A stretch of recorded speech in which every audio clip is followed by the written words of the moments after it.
1963, Sally Ride became the first American female astronaut, thus paving the way for other women in the U.S. Sally Ride was born on May 26, 1951, in Encino, California. Sally Ride was the oldest out of two daughters of Dale B. Ride and Carol Joyce Ride. Ride's parents believed that Sally and her sister Karen should discover their own interests. When Sally Ride was 9 years old, her parents took a year off and their family went to travel Europe. Ride soon found interest in sports.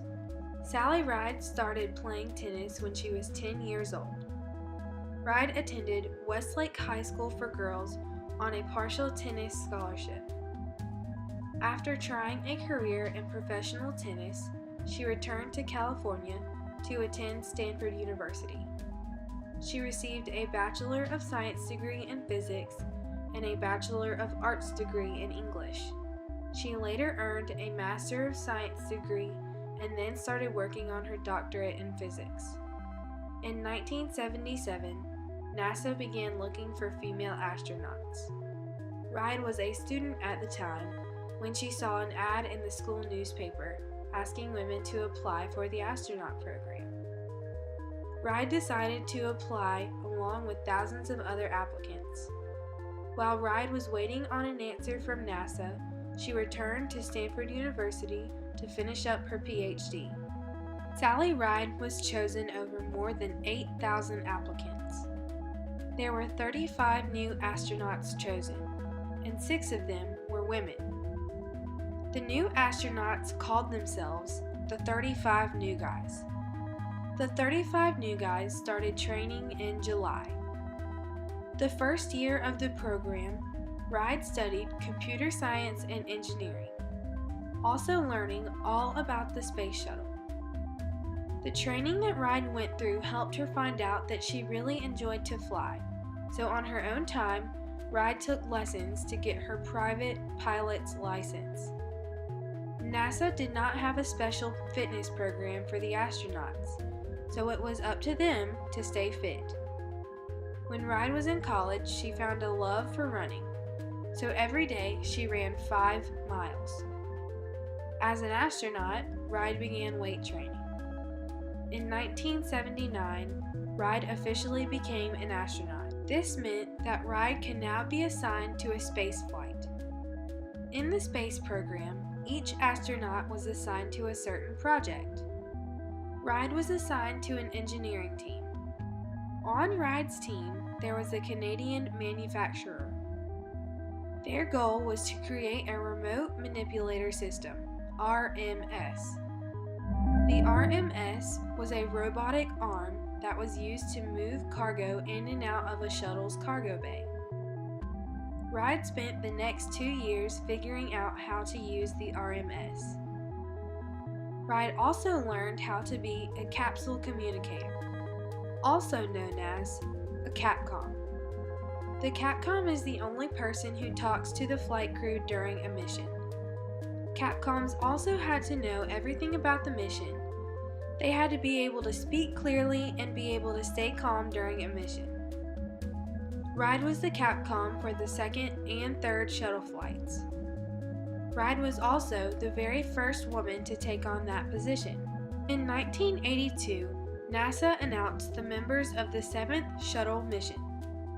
The members were Robert Crippen, Commander, Rick Hawk, Co-Pilot, and Mission Specialist John Fabian, Sally Ride, and later added Dr. Norman Thagard.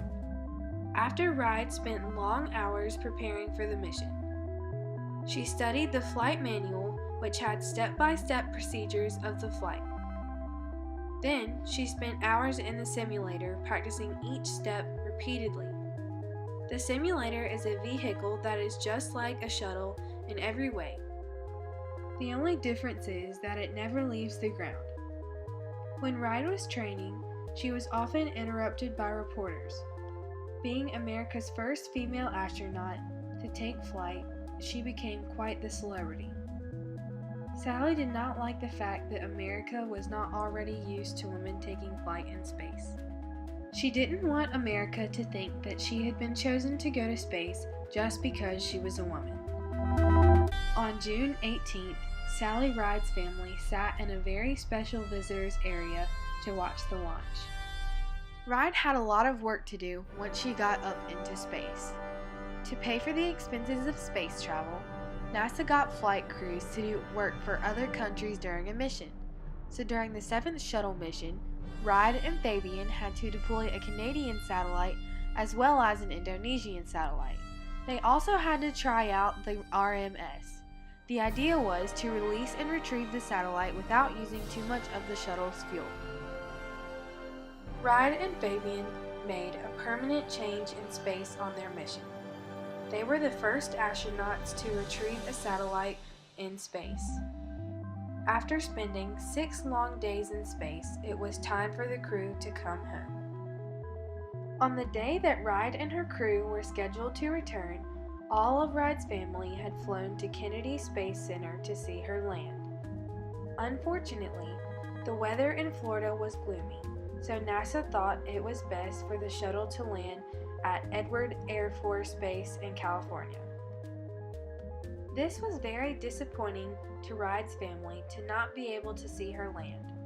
It was also disappointing for many space fans who had come to watch the landing in Florida. Ride made one more return to space. This mission crew had 2 women on it this time. On the first day of this mission, there were many difficulties. This gave Ride and her crew the opportunity to go back and adjust their material while they were in space, which was a whole new experience for Ride considering she had only been in space one time before. Ride was preparing for her 3rd mission when the Shuttle Challenger with some of her close friends from the NASA program and America's first private citizen to take flight exploded on January 18, 1986. Ride was chosen to investigate the disaster. When Ride discovered that the cause of the explosion was a faulty O-ring on one of the solid rocket boosters, Ride announced that she would never take flight in space again. After much research and rebuilding, Ride changed her mind about not going into space. She said that NASA had done a good job of redesigning the solid rocket boosters and made spaceflight much safer. Ride didn't realize that she wouldn't have another chance to go back up into space for a while. But NASA had another challenge for Ride on the NASA Advisory Panel. The goal was to provide a long-range plan for the future of space travel. On May 26, 1987, Ride announced that she would be leaving NASA. Ride stayed until she finished her study about the goals for America's future in space. When she gave her report on NASA's future in space, she recommended a base on the moon where as many as 30 scientists could live and work. She also recommended human exploration of the planet Mars.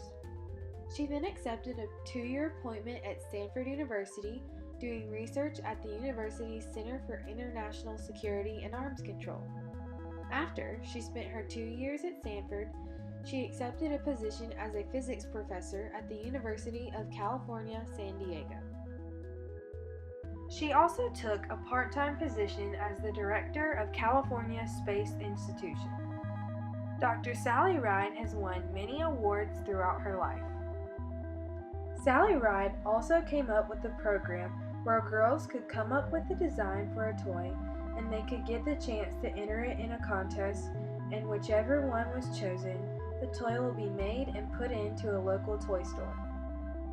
Sally Ride continued her work of empowering girls until she passed away on June 23, 2012, at the age of 61 due to a long battle with pancreatic cancer.